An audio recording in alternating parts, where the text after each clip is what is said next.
Hello, welcome to the Analyst Inside Cricket with me, Simon Hughes. And I'm Simon Mann. And joy to behold, the weather held out to allow England to win the Test match. That was the most remarkable thing about today. The forecast was terrible, and yet weather cleared, or at least it didn't dump lots of rain on Headingley. There was a little bit of mizzle occasionally and a couple of little interruptions. But the weather gods smiled on England today, and didn't they half deliver a magnificent victory, Simon? Spearheaded, I thought, by the brilliant Ben Duckett. Yeah, magnificent innings. So what have we had under the other Ben Stokes? We've had the raid on Rawalpindi, the heist of Hyderabad, the mauling in Multan, the belting in Birmingham, and the legendary chase in Leeds. That's the best I can do for this one, the legendary chase in Leeds. But it was a legendary chase, wasn't it? I mean, it was a victory for the ages for England. I mean, stunning win. I mean, to win the game from where they were at various positions in the match. I mean, incredible, really. You wouldn't have thought England had much chance of winning at 430 for three. You wouldn't have thought they had much chance of winning yesterday when India were 287 to three, close on 300 runs ahead. India were heading for England 400 plus, but somehow or another they found a way back into the match.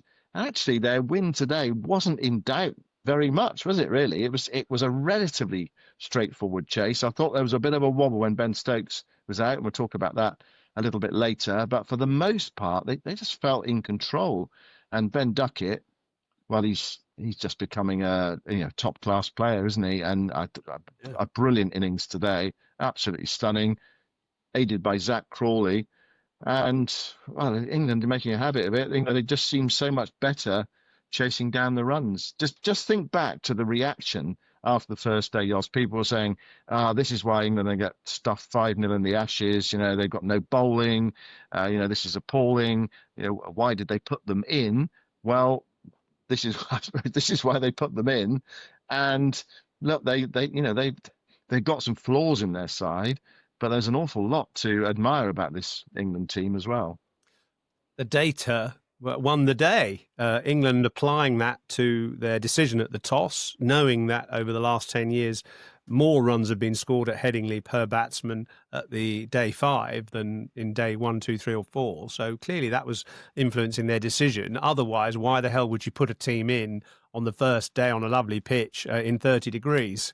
So they had to have a case to answer there. They answered it superbly. In fact, it's interesting that Richie Robinson, the groundsman at Headingley that I was talking to yesterday, he told Stokes, or suggested to Stokes at the first morning, you should probably field first. And that's coming from a batter. Interestingly, Richie Robinson is a batter. But one of the reasons he explained to me about why he thought that was a good decision and why Headingley is, producing more runs the more the game goes on, is because of the attitude of modern batsmen, not just the fact that the pitch doesn't deteriorate as much as perhaps it might have done 20 years ago, but also batters have just got so many more shot offerings and options, haven't they, in tricky situations or when the ball is turning out of the rough. It's almost open sesame to try and play expansive, extravagant shots. And it means the bowlers have so little option. They don't know where to go. They don't know where to put the fielders. The batters have a sort of 360 range of options to confront a bowler that is getting the ball to turn or maybe lift off a length. And so batters are just fearless, aren't they now? And so a target of 371, even on a fifth-day pitch, is not regarded as that challenging. And one other little point, as I was leaving the ground yesterday, I noticed on a little sign by the road sign just outside the ground, it said, "The Miracle of Headingley, who will be a hero?" And it had Botham, 149, and Bob Willis, 8 for 43, written on this little sign just outside the ground. Amazingly, Duckett was the hero, and he got exactly the same number of runs as Botham in 1981, 149. And that was the standout innings. And so I suppose it's a cliche, lightning striking twice, but it really did. And in a way, it's equal to that remarkable innings that Mark Butcher played at Headingley in 2001 when he hit the winning runs. He hit 173 not out and took the Aussies apart. But England had already lost the series then. So in a way, this innings from Duckett is more important and more significant because it's the first one of the series. Yeah, and you tipped him last night, Yoz, didn't you, with the Betfair odds for Duckett to be a leading scorer today, and he was quite clearly a leading scorer, 149 to him, 65 to Crawley. Root, I thought, played magnificently as well, was 53 not out, just so calm when England were feeling a bit of pressure at times during that chase, especially when Ben Stokes was out. But I, the stunning thing about Duckett is the reverse sweep against the spin. We're thinking about Ravi Jadeja on the final day, and okay, perhaps he didn't get it quite right. He bowled a bit too straight, but Duckett reverse sweeping and the devastating nature of it just took Ravi Jadeja down. And Jadeja's taken what 324 Test wickets. I couldn't help just thinking about that comparison between him and Shoaib Bashir. So, Ravi Jadeja's taken 324 Test wickets. Okay, today his figures were 24 overs, one maiden, one for 104, and Shoaib Bashir yesterday 22 overs, one maiden, two for 90. So this is one guy who's in the sort of infancy of his Test match career, and one guy who's towards the end, but is a vastly experienced bowler, and it found it difficult. I mean, but spin bowlers find it difficult in English conditions to make a real impact against quality batters. And Jadeja, I mean, at times he bowled really well today and bowled some sort of devastating deliveries, but he didn't have a great deal of joy. And Duckett, the way he played him, it was breathtaking at times. I mean, that one he hit over deep mid wicket for six. How you can hit it with so much power? I mean, one thing you could say with Duckett is, well, two things you could say. One is, why didn't they have a man back for that shot to try and prevent him doing it, or at least create some jeopardy? And when two, you say deep mid wicket, of course, you mean deep extra. sorry, I mean deep extra cover. Yeah, right-hander and hit it as if it was over deep mid wicket, but actually it was over extra cover, wasn't it? Yeah, you're absolutely right. Yeah, and the other one was, the line he bowled. There was a lot of rough outside the left-handers off stump.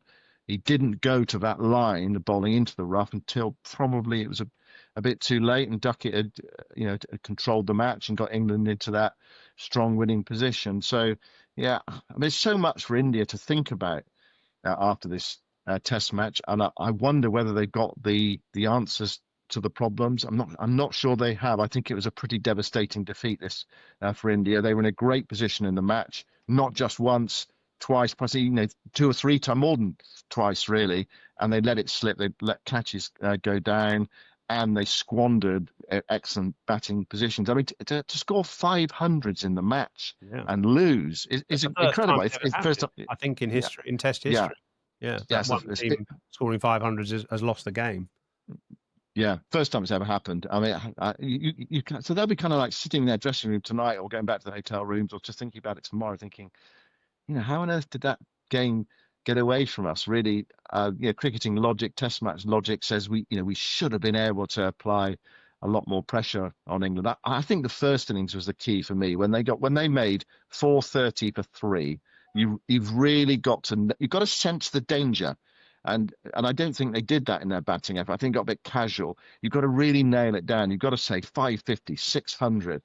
I think about that time back in Adelaide when England declared 550 in the first Test of the 2006-7 series. And I remember shouting at my television, "No, don't declare, bat on, sense the danger."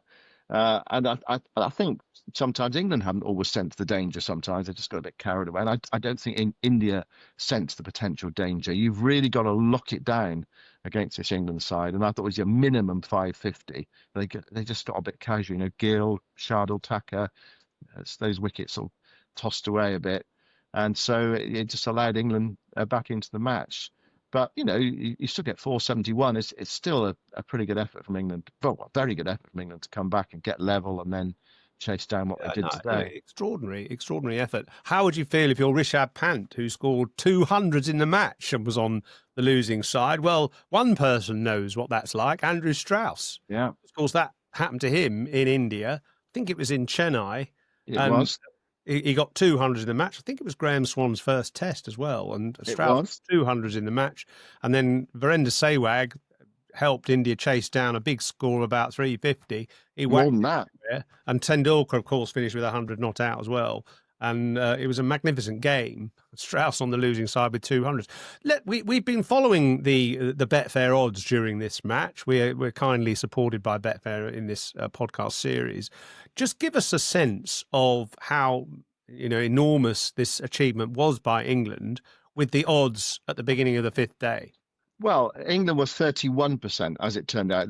Last night, they were something like 27% to win the game. But I think that was the weather factor just affecting England's odds, and the draw was a bit higher. So by the time play started today and everyone saw the weather forecast, it was India 44, England 31, and the draw 25. So England were distinct second favourites, but not massively second favourites, because I think that's a recognition of the fact that it's a good pitch, and this is a talented England batting side. And as Josh Tongue said last night, quite belligerently in the press conference, we're going out for the win. There's no, we'll see how it goes. We're going to play positively, see what happens. It was no, we're going for the win, and he's a sort of junior member of this England side. So you knew that they were going to.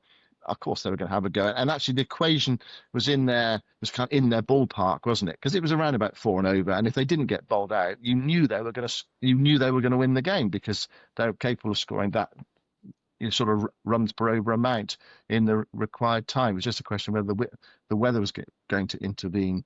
So and then yesterday, didn't you, about England in a previous regime, a previous era, with, say, Dom Sibley and Rory Burns opening the batting, would have got, I don't know, 100 for no wicket or 40 overs. And what were they today after 40 overs?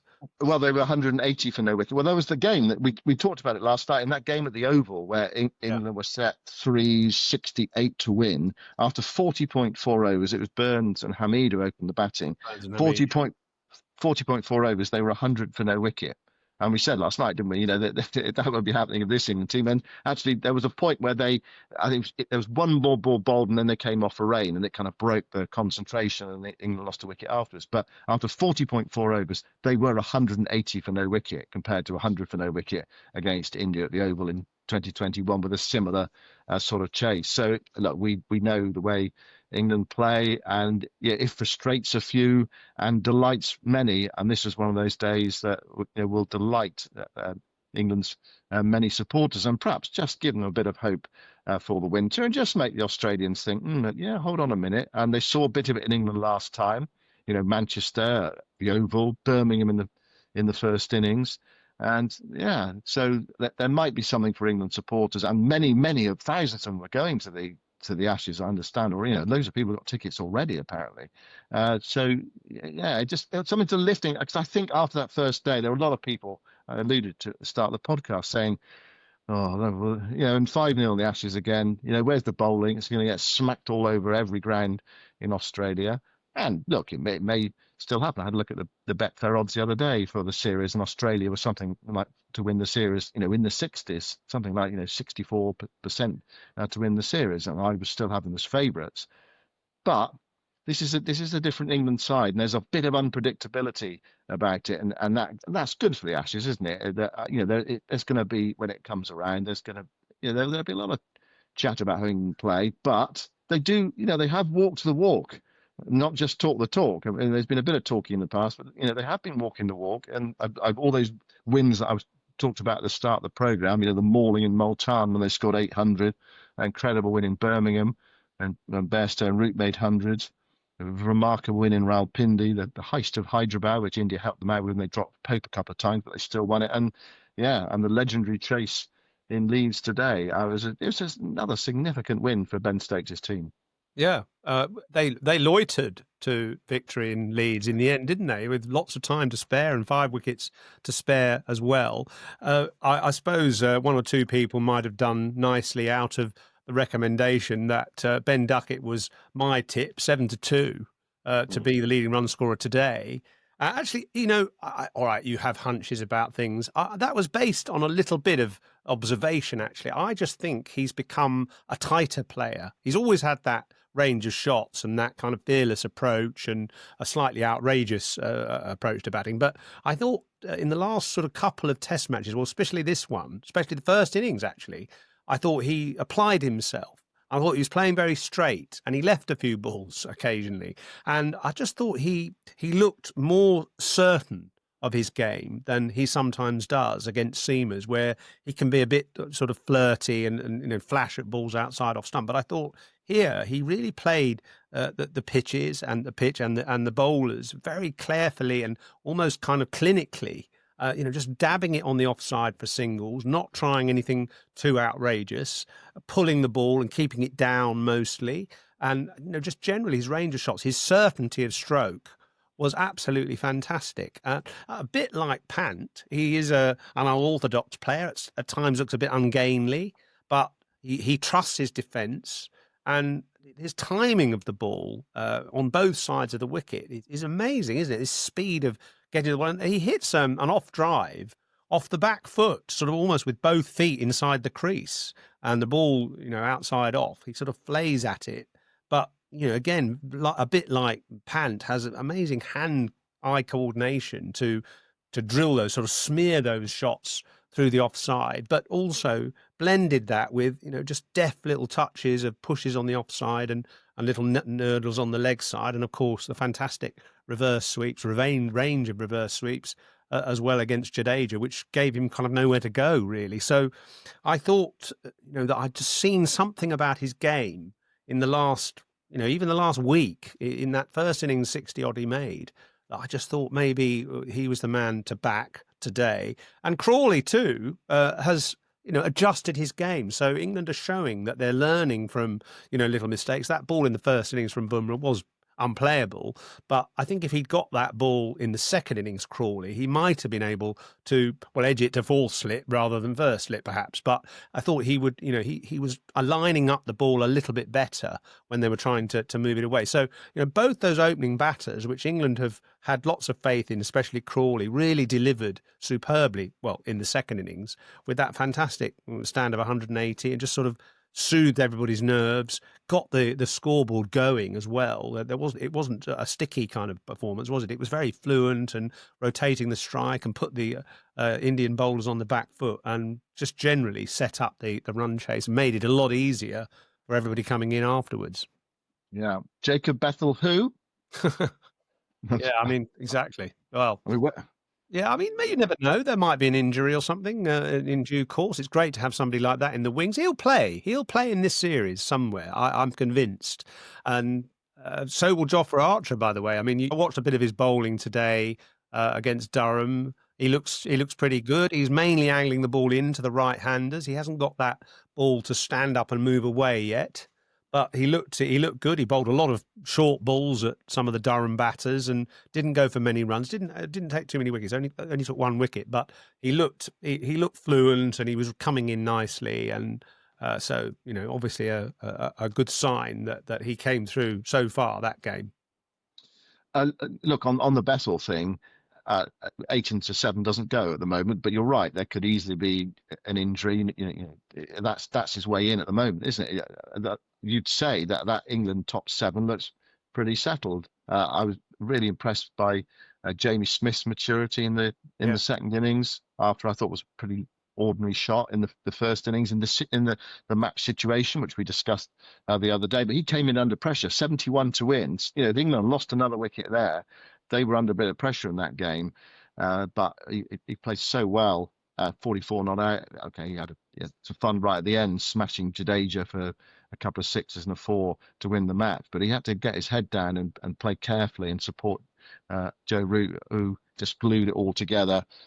Fine innings from him. But there aren't many obvious spaces in that England top 7. They all came up with runs in this Test match. Harry Brook out for Norton, the second innings first ball, but of course 99, and Ollie Pope making 100, and Zach Crawley looking at, I thought he played really well and looked convincing today. England again had a bit of luck, and that's something India are going to look at, surely. Their drop catching.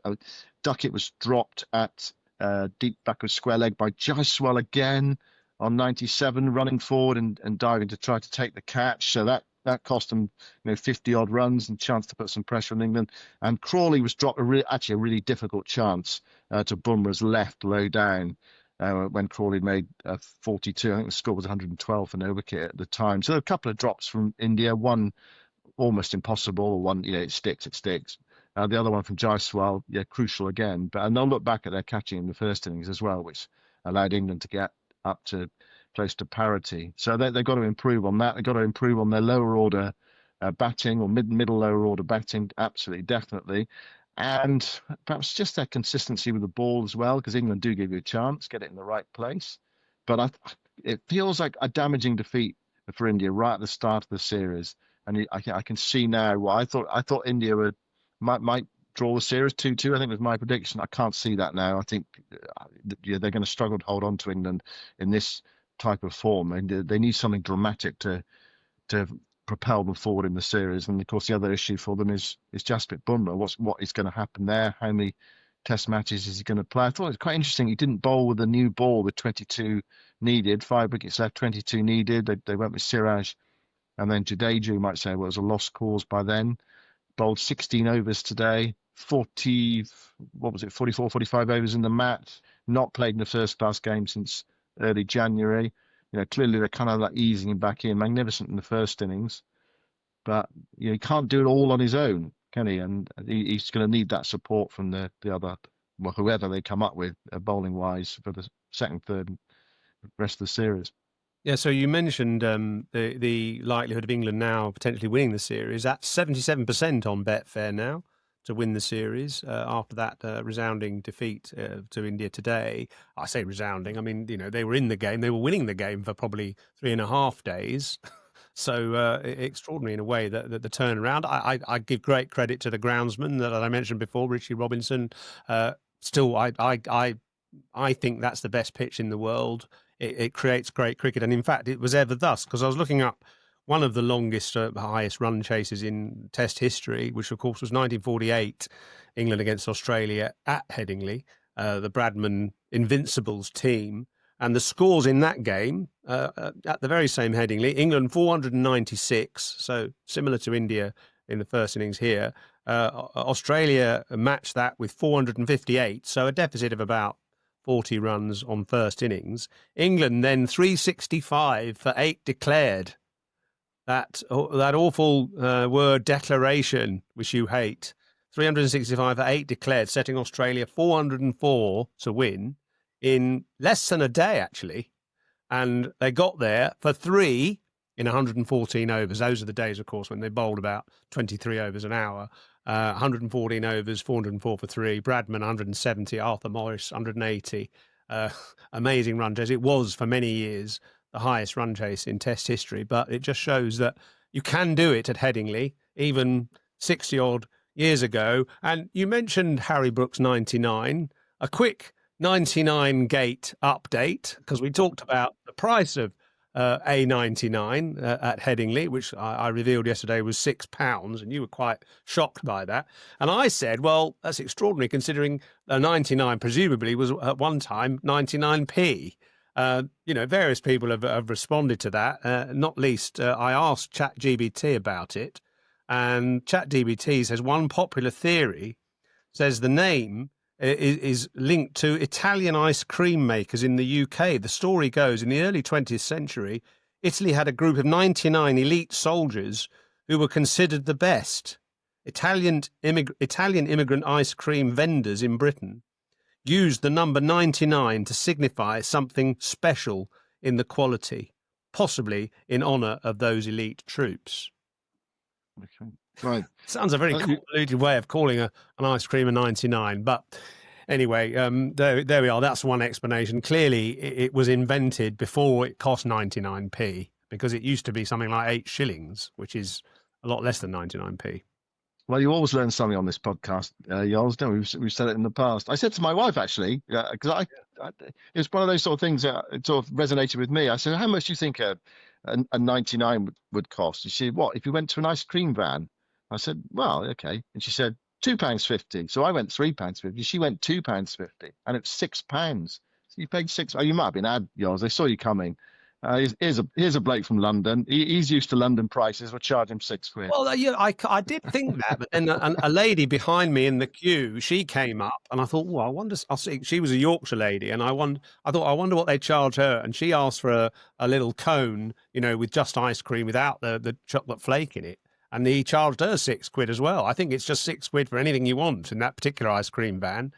He's made a killing over the last 4 or 5 days. Anyway, well, without further ado about those sort of trivialities, we'll take a quick break, and afterwards we're going to have our daily exchange. What's the subject today? Well, it's going to be about Ben Stokes.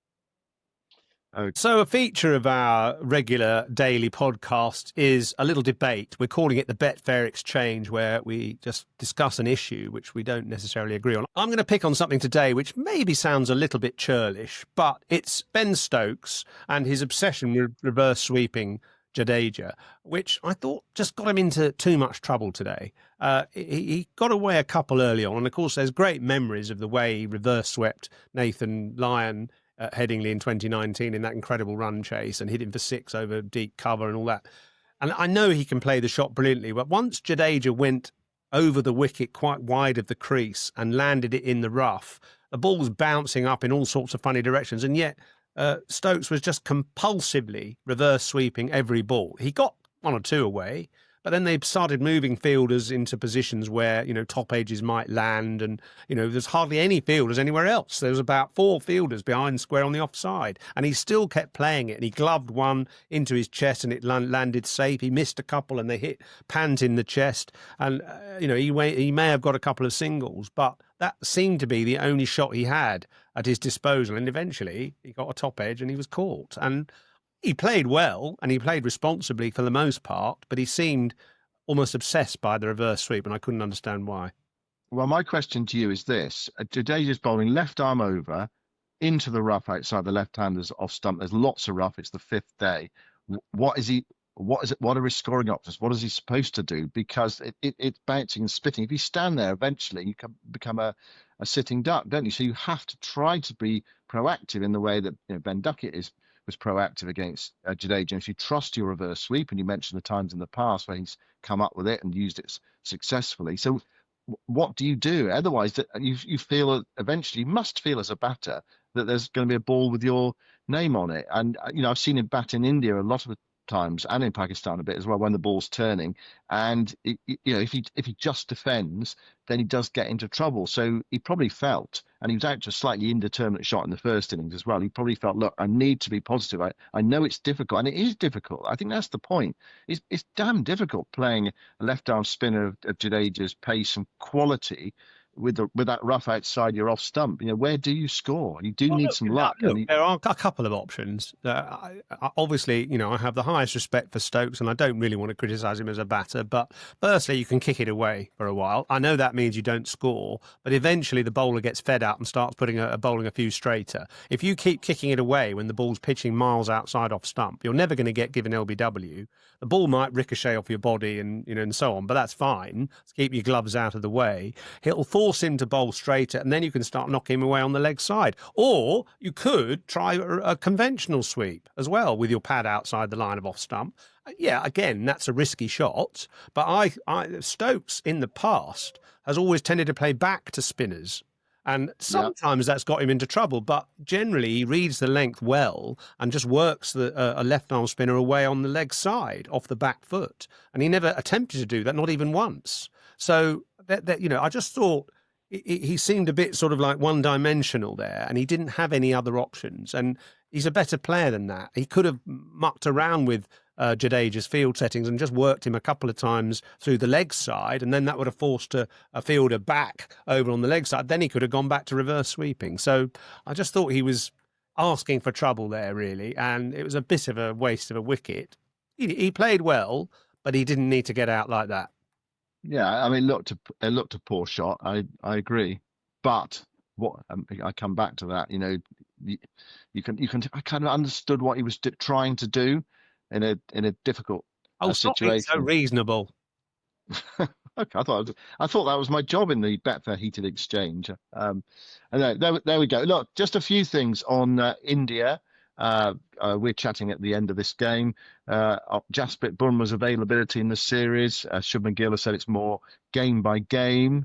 There's a good break after this test match, and there is. It's another week to the next game. So once we're close to the next match, we'll see. So no commitment there that Bumrah won't play at Edgbaston. I've noticed actually in some of the championship games this season at Edgbaston, it's been pretty flat. So I'll be fascinated to see what sort of surface they come up with. I'm just looking at the weather for the next week in Birmingham. I think there's a little bit of rain around, but you just wonder whether it might spin there and whether Kuldeep Yadav might come into the side. Shardul Thakur didn't have a great game in this Test match, I think it's fair to say. Although he nearly got India back into the game today. Although it wasn't particularly great bowling. It was kind of not fluked his wickets, but I mean Duckett smashed one to extra cover, didn't he? That was a shot he didn't have to play, but he did play it and he didn't get over it. And then Harry Brook came down the pitch and was caught down the leg side first ball. Again, a sort of a really unusual dismissal. So that was Shardul Thakur's contribution to the game. He went 5 and over in the second innings. And the problem is he does potentially offer something to India in the lower order with the bat, and he obviously bowls as well. Kuldeep is not such a good batter, but is he going to be a bigger threat? I presume if he does bowl, England will try to take him on. But he, left arm wrist spinner, does give you an option. It depends on the pitch, doesn't it? I mean, England probably don't want to play India on really dry surfaces. But it may be that they're not able to keep the moisture in because has been and will be so dry, generally speaking, leading up to the Birmingham Test match. So there's one thing for India. The Bumrah factor is obviously another. Krishna picked up a couple of wickets today. Picked up some in the first innings as well. Siraj. Do they have the quality of bowling in English conditions to challenge this England top 7? I think that's going to be one of the issues as the series goes on. Remind me who the left arm spinner is who bowls darts from India, and he can bat as well. Akshar Patel. Akshar Patel. So he's not in the squad. I know. I don't understand why Akshar Patel doesn't get picked in this squad. Because he's a different sort of bowler to Jadeja. He's obviously more effective in India, but he could do a job in England very effectively as well. And he can bat. He can bat in the top 6 or 7. In fact, he has batted in the top 6 or 7 in India. He comes in and gives it a whack and, kind of takes the pressure off some of the other batters down the order. So I'm surprised he's not considered, actually. I mean, obviously, Kuldeep Yadav would have been good on this pitch, but it does leave them with an even longer tail. So a problem there. I don't quite get why Akshar Patel doesn't get on this tour party. And I guess it's not too late. They could summon him. It's been a dry summer so far in England, pretty much. And the pitches that are coming up are going to probably be pretty dry as well. England may want a slightly damper pitch. By the way, an interesting little line that I got from Richie Robinson, the Headingley groundsman, was that England requested that the outfield be watered every night and pre-match to make sure the Headingley outfield was green, which it was, given the dry weather we've had, to negate the opportunity for reverse swing. Because, when we get to Old Trafford, we may find, it's pretty parched there and the ball will reverse, and the Indians are masters of using that. So England just took a bit of an opportunity there to make sure the outfield was as lush as possible to deny that opportunity for a reverse swing. And of course, that could have been a factor later on in this run chase, but it wasn't. They were still trying to find conventional swing because the outfield was so lush. So, credit to England there for a bit of home planning. Yeah, just something else that Shubman Gill said afterwards as well, just on India's tactics yesterday, which we debated. You're saying that they kind of went nowhere, and they didn't. But I could sort of understand what they were trying to do. He actually said after the game that we were trying to get up to 430, 435, and then declare. And if Pant had stayed in, they might have done that quite quickly. So that was their ultimate goal. It was the world record and beyond, to try and extend that run chase for England. I think there was a feeling yesterday that actually their collapse might have helped them because it meant they didn't have to make that decision. And 370 was still a significant chase, but they wanted 430, 435 in the bank to make it even harder for England than it proved to be. And actually, in the end, England won the game, as we said, relatively comfortably. A fabulous win for England. I just wonder what. Just going back to the toss, Yels. Do you think actually? I mean, one thing I thought that England, if they batted first, they probably would have won it as well. Do you know what I mean? That they would have controlled the game in a different way, or they would have won the game in a different way. Cricketing logic probably says in those conditions bat first, and it may well be that England were good enough to get the 550 that pitch and those conditions are demanded, and then you really do squeeze that scoreboard pressure on the opposition, and then you can take the game away from them in the third innings, and set them 450, 500. You mentioned earlier that I don't like the word declare. I don't mind the word declare as long as you've got 600 runs in the bank. That's what I like. 600 runs ahead. Chase those down. Those are your two hated words, aren't they? Declare and follow on. Enforcing the follow on. You hate both of those. Well, I don't. As I say, I don't mind declaring you've got 600 in the bank. I don't mind enforcing the follow on if you're 400 ahead on first innings. That's fine. Yeah. Not. Well, anyway, we'll leave it there. Actually, thinking about your alliteration that you were using earlier, "destroyed by Duckett," Duckett the Destroyer, as to be the headline from this tremendous run chase, the hero of Headingley, certainly for 2025. The next podcast, by the way, is going to be something else that happened this week 50 years ago. I've mentioned it before, actually, on this podcast. I did an interview with Clive Lloyd, and I'm going to put that on our podcast site later in the week. Clive Lloyd, of course, captained the West Indies to the first ever World Cup triumph in 1975, 50 years ago this week. He made a brilliant 100 as well, and he talked about it quite liberally. A sad moment, of course, also today. Dilip Doshi announced the announcement that he had passed away. A fantastic Indian left-arm spinner and a perfect gentleman as well, who was at the World Test Championship last week. And Nayan Doshi's played a fair bit for various counties. He's one of our members in the World's Best Cricket Club as well, has already made an appearance. He was, of course, Dilip's son. And so commiserations and compassion to all the Doshi family after the loss of their father Dilip, who was a wonderful man, actually, always immaculately presented, and a fantastic left-arm spinner for India and for Warwickshire, actually, as well. So, as I say, Clive Lloyd, an interview later in the week, recapping his performance and his leadership of the West Indies in 1975 in that final at Lord's on June the 21st. And we'll be back after that to review the first day of the second Test match, won't we? From Edgbaston. You're going to be there. I'm going to be there. We can't wait already. What an appetizer this test has been. Well, fantastic Test match. Absolutely brilliant Test match. I suppose the only thing lacking was that really nail-biting conclusion. But it went to the final hour on the final day. And you can't say that very often about Test matches in England. They're normally over in about 3.5 days, with England sort of trying to sweep the opposition aside. This time they were forced to play the longer game, and they managed to achieve it. And fair play to them. Thanks so much for listening. Goodbye for now. Just on the